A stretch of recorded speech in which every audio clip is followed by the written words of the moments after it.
تو کہتا ہے سوچتا ہے کہ ہم نے فلاں فلاں مسٹیک کی ہے, ہم سے یہ غلطیاں ہو گئی ہیں, کل یہ نہیں دہراؤں گا ورنہ اور نقصان ہو جائے گا. تو ایک تاجر جس طرح سے اپنے مال تجارت کا حساب و کتاب رکھتا ہے, اسی طریقے سے ایک آدمی کو اپنے نفس کا حساب رکھنا چاہیے کہ آج ہم نے کون کون سی غلطیاں کی ہیں, کس غلطی کی پاداش ہوئی ہے ہم سے, اور کس غلطی کی وجہ سے ہمارا نقصان ہوا ہے. اسی طریقے سے ایک اور طریقہ ہے کہ کوئی بھی کام کرنے جائیں, کوئی بھی عمل کرنے جائیں, تو اس سے پہلے اپنے دل کا حساب کر لیں کہ یہ کام آخرکار اچھا ہے یا نہیں ہے, نیکی کا ہے یا نہیں ہے, منافع کا ہے یا نہیں ہے, اس سے ہمارا فائدہ ہونے والا ہے یا نقصان ہونے والا ہے, یہ کر لیں. لیکن چونکہ نفس امارہ غالب رہتا ہے, نفس امارہ غالب ہونے کی وجہ سے ہم اتنا سوچ بچار نہیں کر سکتے, تو کبھی کبھی ہم بغیر کسی سوچے سمجھے کوئی کام کر گزرتے ہیں. تو یہ چوتھا اسٹیپ آتا ہے کہ کام اگر کر گزریں پھر محاسبہ کریں, اور اس کا طریقہ یہ ہے کہ اب دیکھیں کہ ہمارا کام جو ہوا ہے نیکی کا کام ہے یا گناہ کا. اگر نیکی کا کام ہے اس کا بھی حساب لیجئے کہ ہم نے مان لیا 5 وقت کی نماز پڑھی تو ہے, لیکن فجر میں ہم تاخیر سے پہنچے, تکبیر تحریمہ فوت ہو گئی ہم سے, سنت ہم نے بعد میں پڑھی جبکہ ہمیں پہلے پڑھنا چاہیے تھا. ظہر کی نماز پڑھی تو ہم نے, لیکن 2 رکعت نکل گئی تھی, کل سے یہ غلطی نہیں ہونے دوں گا. یعنی نیکی کرنے کے باوجود بھی آپ کو حساب لینا ہے کہ ہم نے یہ جو نیکیاں ضرور کی ہیں لیکن کچھ نہ کچھ کمی رہ گئی. خوب اچھی طرح نیکی کی ہے, تمام نمازیں پڑھی ہیں یا تمام جو بھی عبادات کی ہیں, لیکن اب اپنے دل کا محاسبہ کر لیں کہ ہم بالکل خلوص و للہیت کے ساتھ کیے کہ نہیں کیے. اگر نہیں کیے تو آئندہ وہی عمل ہم کریں گے تو خلوص و للہیت کے ساتھ کریں گے. اسی طریقے سے اگر کوئی گناہ کا کام انجام دے دیا ہو تب بھی محاسبہ کرنا ہے کہ یہ گناہ کا کام ہو گیا ہے ہم سے. دل میں ٹھان لے کہ آج یہ ہم سے گناہ ہو گیا ہے, یہ گناہ میری زندگی کا آخری گناہ ہے, یہ حساب ہے, آئندہ میں اس کو دوہرا نہیں سکتا. اور اگر ایسا بھی ہو سکتا ہے کہ کچھ ہم وہ کام کر گزرے جو نہ نیکی کا ہو اور نہ ہی گناہ کا ہو, یوں ہی اپنا وقت ضائع کر دیے جس میں ہمیں نیکی نہ ملنے والا ہو نہ ثواب ملنے والا ہو, تو اس وقت اس کا بھی حساب لیں کہ میں اتنا وقت جو گنوا دیا ہوں, کاش یہاں پہ کوئی نیکی کا کام کر لیتا. تو بتانے کا مطلب یہ ہے کہ ہم اپنا حساب بالکل لیتے رہیں, اپنے اعمال کا جائزہ لیتے رہیں.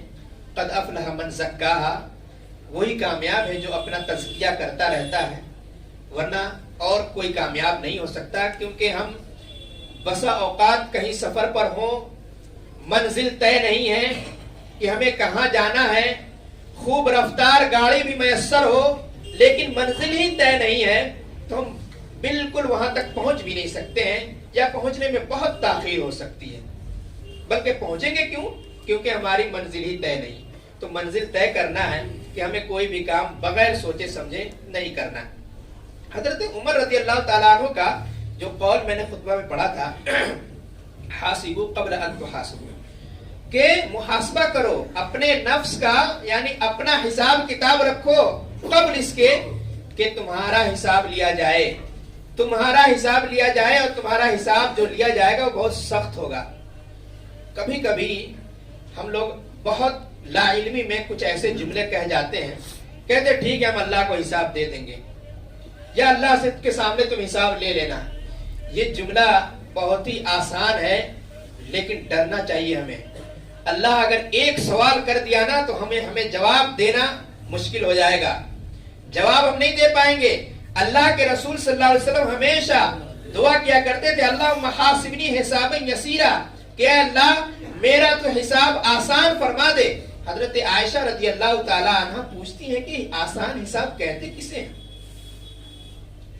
تو کہتے ہیں آسان حساب تو وہ ہے کہ اللہ تم سے سوال ہی نہ کرے, بغیر حساب کتاب کے تمہارا فیصلہ ہو جائے. کیونکہ اگر اللہ نے سوال کر لیا تو پھر ہم جواب نہیں دے پائیں. تو یہ جملہ ہمیں نہیں کہنا چاہیے کہ ہم اللہ کو حساب دے دیں گے، بلکہ یہ دعا کرنی چاہیے کہ ہمیں بغیر حساب کتاب کے ہمارا فیصلہ ہو جائے. حضرت عمر رضی اللہ تعالیٰ عنہ کا اس موقع پر کہ وہ کس قدر اپنا حساب رکھتے تھے، ایک واقعہ یاد آتا ہے. جب وہ خلیفہ بن چکے تھے اور حضرت انس بن مالک رضی اللہ تعالیٰ عنہ کے ہمراہ کہیں سفر پہ تھے، کہیں جا رہے تھے، تو اچانک حضرت انس سے کہا کہ انس ٹھہرو، میں ایک حاجت پوری کر آ رہا ہوں. کوئی بھی آدمی، ہم اور آپ بھی یا پھر وہ بھی یہی سوچے ہوں گے کہ قضائے حاجت کے لیے جا رہے ہیں، پیشاب پاخانہ کی حاجت ہو گئی، اسی وجہ سے جا رہے ہیں. لیکن بہت دیر تک لوٹے نہیں. حضرت انس کو تشویش ہوئی کہ آخر کیا ماجرا ہے، حضرت عمر ہم سے کہہ کے گئے ہیں کہ حاجت کے لیے جا رہا ہوں اور ابھی تک لوٹے نہیں. وہ تلاش کرتے ہوئے جاتے ہیں تو ایک دیوار کی آڑ میں کھڑے حضرت عمر کی آواز آ رہی ہوتی ہے. حضرت عمر کی آواز آتی ہے، حضرت انس چپکے سے سن رہے ہیں. حضرت عمر کو نہیں معلوم کہ حضرت انس سن رہے ہیں میری باتوں کو. وہ خاموشی کے ساتھ سن رہے تھے اور حضرت عمر کہہ رہے ہیں کہ یا عمر بن خطاب امیر المومنین بخن بخن. عمر بن خطاب ہو تم، امیر المومنین بن گئے، مسلمانوں کے امیر بن گئے ہو تم. بخن بخن، شاباش، واہ واہ، کیا بات ہے، تم امیر المومنین بن چکے ہو. لیکن سن لو، اللہ سے ڈرو، اللہ سے ڈرو، کیونکہ اللہ رب العالمین بہت سخت عذاب دینے والا ہے، بہت سخت پکڑنے والا ہے. اس سے کوئی بات سمجھ میں نہیں آ رہی کہ آخر اس جملے سے کیا کہنا چاہ رہے ہیں. علماء کرام لکھتے ہیں کہ ممکن ہے کہ حضرت عمر حضرت انس کے ساتھ جو جا رہے تھے ان کے دل میں یہ خیال آ گیا ہوگا کہ میں امیر المومنین ہوں، میرا مرتبہ بڑا ہے، حضرت انس سے بڑا ہے. تو اسی احساس کو ختم کرنے کے لیے خلوت نشینی اختیار کرتے ہیں، اکیلے میں جا کر اپنے نفس کو سمجھاتے ہیں کہ تمہاری اوقات یہ ہے، تم اپنے آپ کو امیر المومنین نہ سمجھو، بلکہ تمہاری اوقات یہ ہے کہ تم خطاب کے بیٹے ہو. یہ ساری تمہید جو میں نے بیان کی ہے محاسبہ نفس کے تعلق سے، دراصل بتانا یہ ہے کہ ہمیں ہمیشہ محاسبہ نفس کرتے رہنا چاہیے. بالخصوص جو ہم لوگ جو 31 دسمبر میں ہم داخل ہیں، چند گھنٹوں کے بعد نئے سال کا جشن ہونے والا ہے، لوگ جشن منائیں گے، اس میں شرکت سے منع ہے. نہ شریک ہوا جائے آج سے ہی، بلکہ کئی روز پہلے سے لوگ ہیپی نیو ایئر کے مبارکبادیاں دینا شروع کر دیے ہیں. آخر ہمارا اس سے کوئی تعلق ہے؟ ہم کس وجہ سے خوش ہوں، پہلے یہ سوچنا چاہیے. آخر اس نئے سال کی خوشی کیا ہے ہمارے اندر؟ کوئی سبب تو ہونا چاہیے.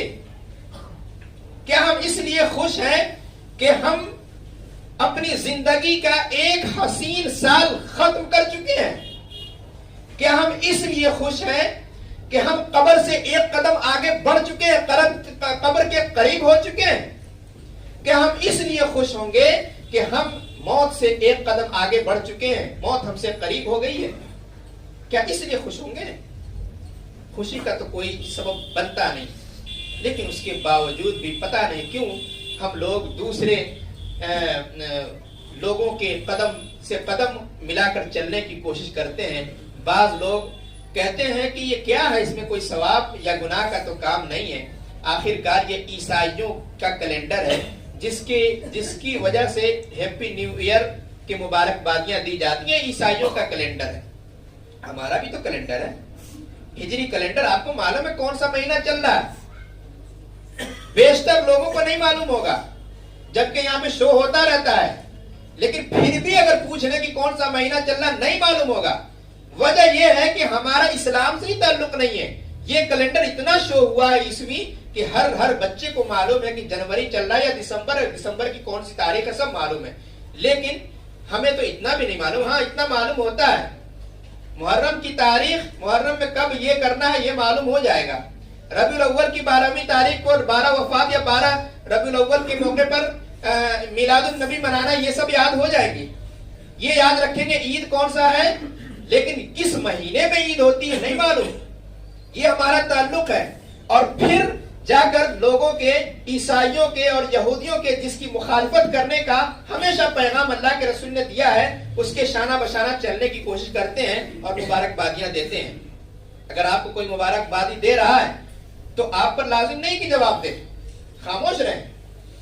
اور ممکن ہے کیونکہ بعض لوگ کہیں گے کہ ہمارے تجارت کا معاملہ ہے، ان لوگوں کے ساتھ رہنا سہنا ہے، ہیپی نیو ایئر نہیں کہیں گے تو پھر گھاٹا ہو جائے گا. تو آپ کے پاس ایک حسین موقع ملا تھا تبلیغ کرنے کا، وہ کب کیجئے گا؟ ایک موقع دیا تھا کسی نے آپ کو، مبارکبادی دے کر ایک موقع دیا تھا کہ اب مجھ کو امر بالمعروف اور نہی عن المنکر کا پیغام سناؤ، اور ہم خاموش نہیں. خاموشی کیا، اس کے شانہ بشانہ چل پڑے، اور جس طرح وہ ہیپی نیو ایئر یا نئے سال کا مبارکبادی دیا، ہم بھی ساتھ ہو گئے. یہ مبارک موقع بھی ہم نے گنوا دیا. تو یہ کم سے کم ہم عمل میں کوتاہ ہیں، عمل میں کمزور ہیں. تو اس طریقے سے دوسروں کے ساتھ ہو کر انہی میں شریک نہ ہو جائے. اور ان میں شریک میں نہیں کر رہا ہوں، اللہ کے رسول صلی اللہ علیہ وسلم نے خود ہی فرمایا ہے، من تشبہ بقوم فہو منہم. بارہا سنتے ہیں کہ جس نے کسی دوسرے قوم کی نقالی کی وہ انہی میں سے ہے. جب انہی میں سے ہے تو سمجھ لیجئے کہ انہی میں سے کا مطلب کیا ہے. آپ مسلمان ہو کر بھی ان کی قوم سے کیسے ہو سکتے ہیں؟ یا تو ادھر رہیے چاہے ادھر رہیے. اور اللہ کے رسول صلی اللہ علیہ وسلم کے فتوے کے مطابق آپ ادھر ہو چکے ہیں کیونکہ آپ نے نقالی دوسروں کی ہے. اسی لیے ہم اللہ رب العالمین سے دعا کریں گے کہ اللہ رب العالمین اپنا رحم و کرم فرمائے. بعض لوگ ہیں نا، عمل کرتے وقت سوچتے ہیں کہ کوئی بات نہیں، تھوڑی بہت بات، کوئی بڑا مسئلہ تو ہے نہیں، اللہ رب العالمین غفور الرحیم ہے، معاف کرنے والا ہے، معاف کر دے گا. یہ کبھی نہیں سوچتے کہ اللہ رب العالمین قہار و جبار بھی ہے. ان بطش ربک لشدید بھی اللہ رب العالمین نے کہا کہ اللہ رب العالمین کی جو پکڑ ہے بڑی سخت ہے. تو بڑی سخت پکڑ والے کو بھی بھول جاتے ہیں، صرف غفور الرحیم یاد رہتا ہے. تو ایسا نہیں ہونا چاہیے. دونوں پہلو کو دیکھیں کہ اگر ہم نیکیاں کر رہے ہیں اور نیکیوں کے ساتھ ہمارا نیکیوں کا پلڑا بھاری ہے اور کچھ خطائیں ہوئی، اللہ رب العالمین معاف کر دے گا. لیکن ہماری نیکیاں کچھ نہیں، اپنا حساب کر کے دیکھ لیں، ہماری نیکیاں کچھ نہیں، جبکہ گناہ پر گناہ. صرف ایک دن کا کبھی حساب لے کر دیکھیے، صرف ایک دن کا، 12 مہینے کا نہیں کر رہا ہوں. ایک دن کا حساب کر کے دیکھیں کہ آج ہم نے کتنی نیکیاں کی ہیں اور کتنی برائیاں کی ہیں. اس سے پتہ چل جائے گا کہ ہمارا کون سا پلڑا بھاری ہے. امید ہے کہ جو لوگ نیکیاں کرتے ہیں ان کا پلڑا بھاری ہوگا. اللہ رب العالمین سے توفیق مانگے اور دعا کریں کہ اللہ رب العالمین ہمیں دوسری قوم کی نقالی سے بچائے. آمین.